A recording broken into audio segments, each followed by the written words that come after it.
This news that there is flowing water on Mars is somehow going to find its way into a technique to advance the leftist agenda. Eons ago, ancient Mars had an extensive atmosphere, along with an ocean 2/3 the size of our northern hemisphere and a mile deep.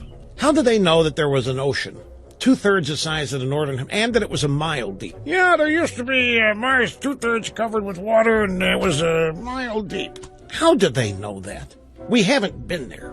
We haven't probed a mile down. After an unknown catastrophe, Mars suffered a major climate change and lost its surface water. An unknown catastrophe. Unknown. How do we know then?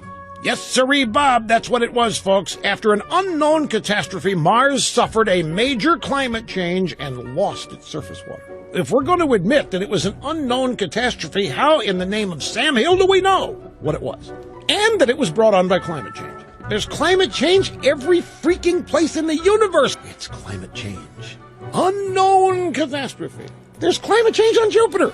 I don't know. It just irritates the heck out of me. Unknown catastrophe. We know that an unknown catastrophe, some years ago, brought on by climate change, destroyed all the water on Mars.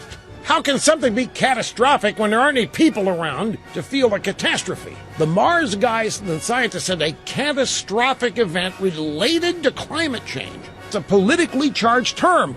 Climate, catastrophe, Mars. How does anybody know that? How can anybody possibly know? But this is absurd. Catastrophic event when nobody lives on Mars? Until they're going to tell us they did. Yep, and global climate change destroyed them.